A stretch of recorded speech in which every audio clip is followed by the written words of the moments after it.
guys, welcome back to my channel. It feels so nostalgic saying that. I just had the random urge today to come on to here and make a video on something that I think is rather interesting, and I wanted to report it to you guys. I know you guys find my Marilyn Monroe related content more interesting out of all my content, and I think that this is something that that is worth maybe talking about. I don't know. Everyone talks about my face already and my makeup and how I look, and I'm just going to join in on the conversation.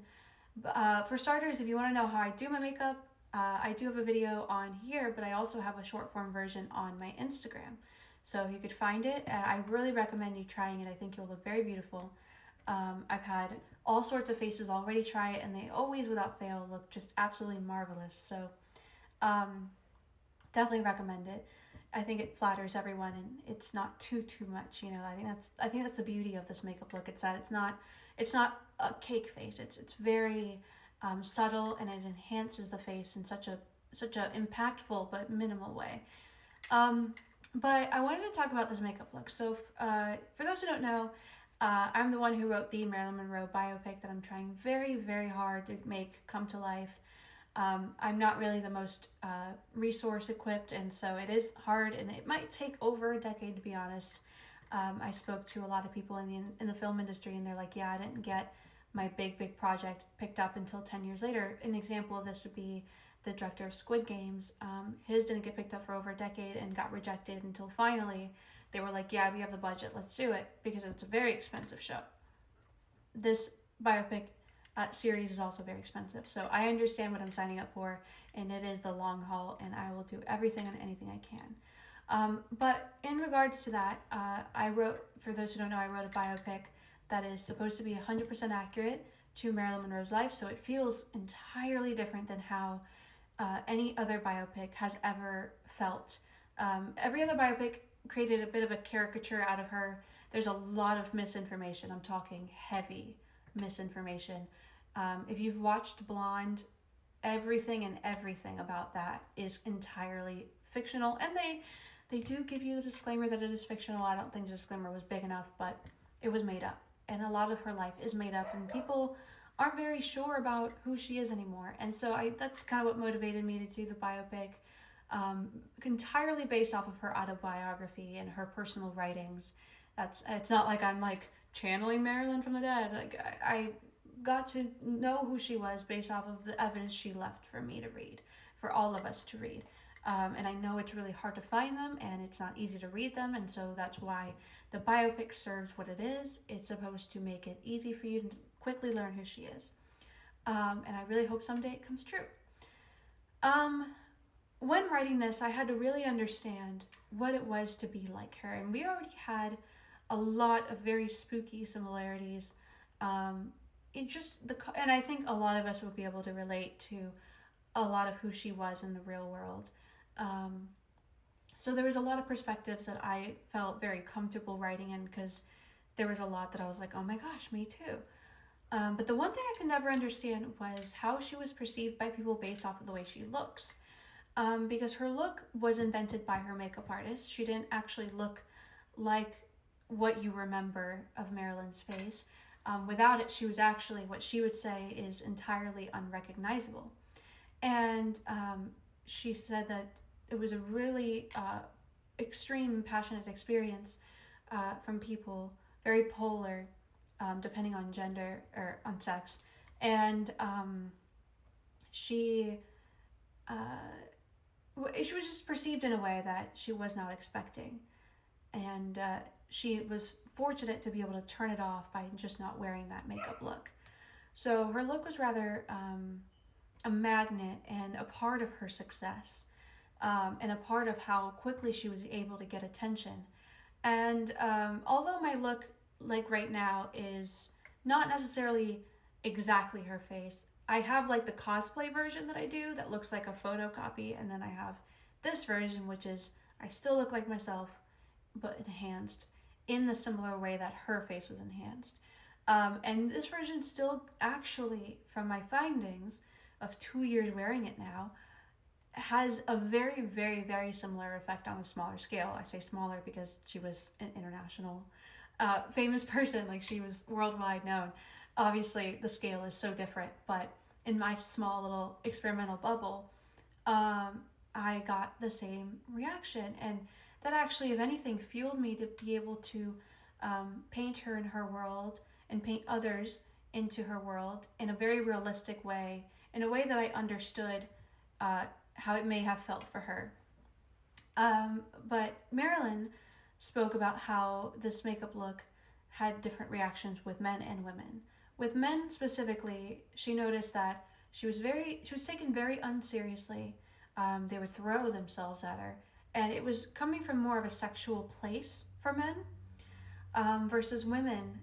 It was automatically she was demonized, she was villainized, she was treated with a catty foot forward, and it was coming from a place where she would describe it as when she entered a room, men looked and women looked away. And yeah, that's exactly what the experience really is. That's exactly what it is. Um, Now, for those who aren't familiar, before I dressed very eccentrically. I was a very eccentric character on the internet, very Disney princess style. I wore bunny ears and macarons and stuff like that. So um, I definitely got a different reaction from that look. This look definitely is more, if anything, treated more controversially. Um, for starters, let's start with men. Men nowadays approach me a little differently. It's definitely coming, like she would express a very unserious perspective, very sexual perspective. They definitely go out of their way to throw themselves at you, quite literally. Um, there's a Men feel more unapologetic, almost more hungry for your attention when you look this way. Um, and I'd say where it becomes a negative, because I don't think that that's a negative. I think men generally have been rather respectful with, you know, I'd say respectful in the sense that like once I kindly let them know I'm not interested, they tend to just kind of back off. So I don't really mind or villainize people who shoot their shot. But I think where it goes kind of sour is in the film industry, which is something Marilyn also experienced. This is incredibly fascinating.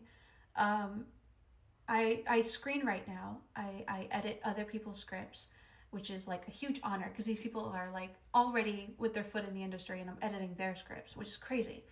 Of course, it's ghost writing, so I gotta work my way up the ladder, and I'm happy to work hard to do that.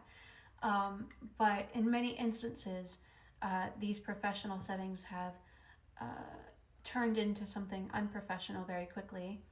Discussions where I lead in with professionalism end up with me walking out because it got sexual or strange or romantic. And I find it harder to be taken seriously as a writer or as a member of the film community because of my face. And people don't automatically think like, oh, I'm going to hire her because she's a good writer. They think I'm going to hire her to see if I can convince her to go on a date with me, and I'm just using this as a talking point. And it's very disappointing. I've even had to walk away from projects in the middle of it and go like, this is weird, I'm sorry. Um, so that's something that Marilyn experienced. She talked about how uh, men would just see her in the nastiest way and not take her seriously, as she was a film producer, she was a film director, she was a boss of Marilyn Monroe Productions. She owned a studio, and she would still be taken so unseriously. And I experienced a very similar reaction. Um, but there are a lot of positive reactions as well, and that's what helped Marilyn become famous and desired. Now, for women, it's interesting. It's very different. As Marilyn experienced as well, women villainize you. You're the opposer off the bat in a room. Like the minute that you exist, women look at you as like the bad guy, and then they warm up to you if they so choose to. It's not like warming up to you off the bat like how I used to experience being a Disney princess. I felt maybe that my look it felt more safe, it felt more innocent, and so people treated me as such. But now it's as if I'm a villain, and maybe it could be because of the villain shaped eyebrows or something. It could be a psychological reasoning as to why. Um, but it could also just be like just simple intimidation. And I noticed an influx in hate that I get online, particularly from women. I really rarely ever see it from a man. If I do, maybe it's a little bit misogynistic from that lens of like, oh, she can't possibly be that smart. So, like, it's like that kind of vibe. But that's even like a 10%. It's like 99% of women are the creators of the hate, the gossip, the toxic behaviors. And now it's like no matter what I do, it's perceived in a negative light first. And it's interesting because I haven't necessarily changed too much about how I operate on the internet. I've always just been this eccentric, outspoken, super confident person that like is very unapologetic and very all over the place and does all these random projects. And now it's like, even though I'm relatively very similar, um, it's it's under more scrutiny. Um, because ever since I put on this face, it's far more under scrutiny. Um, so yeah, that's an interesting observation. I mean, I definitely still get positive reactions. I've had a really lovely girl who was a waitress at a karaoke bar come up, and she's just like, "You're the most beautiful girl I've ever seen. I just wanted you to know that." And it was so refreshing because you only really hear that from men. Like I get complimented a lot by men. I'd say this makeup look, I definitely get 10 times more the compliments, 10 times more the approach than I ever received before. And so when a woman does it, it means more to me because um, I know what the default feeling is that people sometimes can get. Um, and Marilyn expressed this, that like she would automatically be deemed as this evil person. Like specifically, she would be deemed as this homewrecker or as this slut or as this bitch, and I get perceived exactly the same way. Um, One thing that I noticed that women comment not often enough. I mean, not often enough for me to like be able to see the pattern a little bit, is that they'll say something's off about her, something's weird about her. I get that a lot, and yeah, like I am weird. Like I'm a weird kid. I've always been a weird kid. I've always been, I asked my friends. I made a video. I asked them to compare me to characters on TV, and they said Wednesday Addams and Frankenfurter. Like those are weird characters. But instead of thinking, oh, she just might be a geek or something, or just an eccentric person, they automatically think she must be hiding something. She must be evil. She must be a bitch. She must have secrets. And I'm like, what? And it's very visceral. It's very intense, and it's strange because I never got that behavior before. Before, people would just go, "Oh, that checks out with the way she looks," and they'd shrug it off. But now I'd say that this look, even though it's still not modern, maybe especially when I have my curls in, which I didn't do today. Sorry about that. Um, it's still like more normal. Like this is a normal shirt. I wouldn't really wear shirts like this. So yeah, people just assume the worst thing first. And sometimes it's hard. I think that's the hardest part of looking like this. It's the hardest part. It really is. It sours you sometimes. It sours me. I've gotten to a point where I'm just like, you know what? Fuck you. Whatever.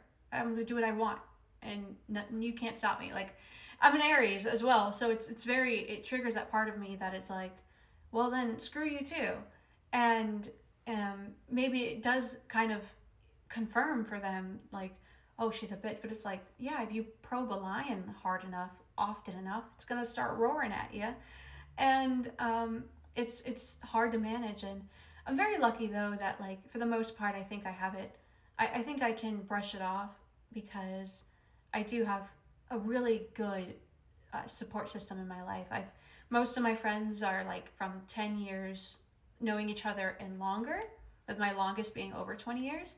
I have very long-term friends, and they know me like they know everything. Unhinged, unfiltered, the best and the worst of me.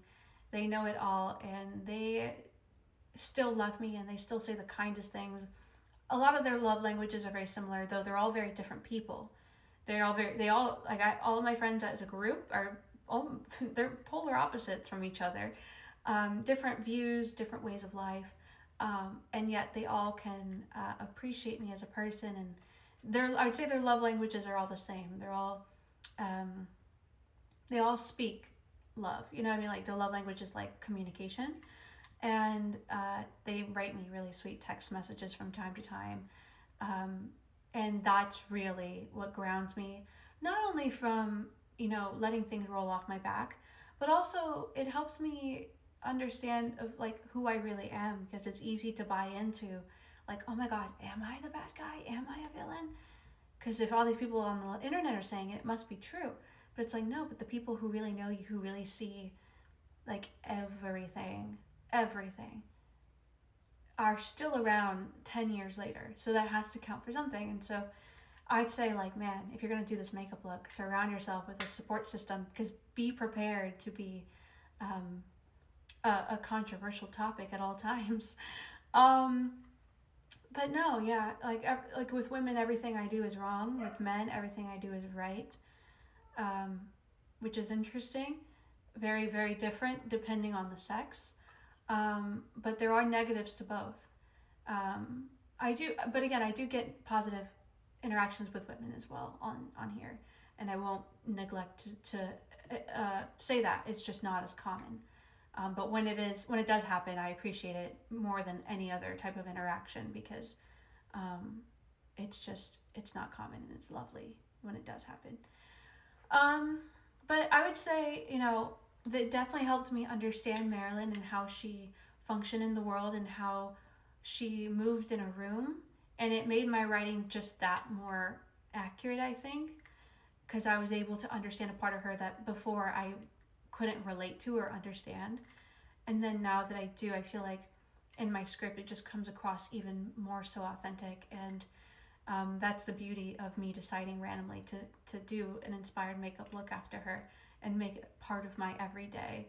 Um, but I recommend everyone to try. I think that it's not a look that I plan to get rid of because of this very whiplash reaction. Despite the whiplash reaction becoming tiring sometimes, I generally feel the most confident now. I feel the happiest with the way I look now. And the negative doesn't stop me from doing it. So I really recommend everyone to give the makeup look a try. It enhances your natural beauty in a way that is minimal but impactful, and I think you guys will all look so amazing. So definitely check it out on my Instagram or my YouTube channel. But I just wanted to open up a discussion and talk about this finding in case you found that fascinating and helped you even understand Marilyn a little bit more and what it was like to be her, but on a smaller scale. Um, and if you try this makeup look, try it for some time and let me know how people perceive you and if you've noticed a difference. But thank you so much for listening. I don't know, I just wanted to kind of word vomit, I guess. I don't do that very often. I'm very content forward, but this is kind of just whatever. But I plan to come back and do my Found Records podcast. I had a really, really weird year this year, which I don't think I'd ever open up and talk about, but it was very strange. But I'm very lucky to have found myself back to where I needed to be, and I'm happy again, and I'm figuring out what works best for me. But yeah, thank you so much for listening, and I will see you guys in another video sometime.